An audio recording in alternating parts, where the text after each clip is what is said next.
C'est toujours le chaos devant l'aéroport de Kaboul, alors que des milliers de personnes tentent de fuir le pays après la prise de contrôle de Kaboul par les talibans. Des parents passent leurs enfants à des soldats américains alors qu'ils tentent d'escalader la clôture. Mais pour Joe Biden, dans une interview exclusive avec ABC News, le retrait ne pouvait pas se passer autrement. Nous allons regarder tout ça. Mais l'idée selon laquelle il y aurait un moyen de s'en sortir sans le chaos, je ne sais pas comment ça pouvait se faire. Pour Biden, personne ne pouvait prédire une victoire aussi rapide des talibans, une possibilité qu'il a écartée à plusieurs reprises depuis l'annonce du retrait en avril.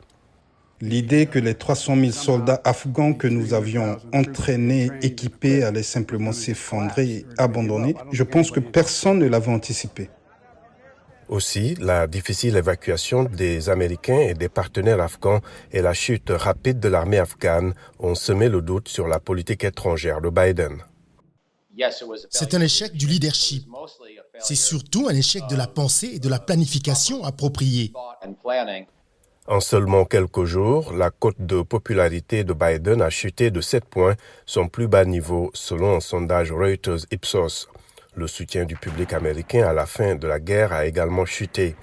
49% des électeurs soutiennent désormais la sortie, en baisse de 20 points depuis avril, selon un sondage Morning Consult Politico. Les législateurs américains veulent lancer une enquête. Ce que nous avons vu est un désastre absolu. La réputation des États-Unis est entachée.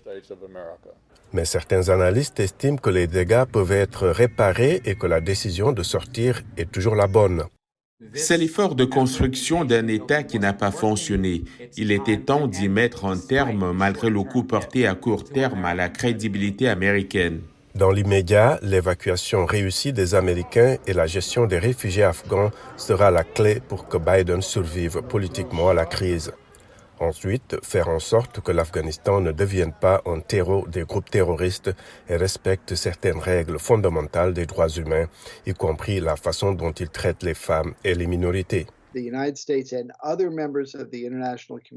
États-Unis et le reste de la communauté internationale doivent s'entendre sur un message clair pour les talibans sur ce que leur nouveau gouvernement devrait faire dans la pratique. Dimanche, les États-Unis ont gelé près de 9,5 milliards de dollars de réserves du gouvernement afghan logés dans des comptes bancaires américains. Ces capitaux deviendront un levier important dans les négociations avec les talibans.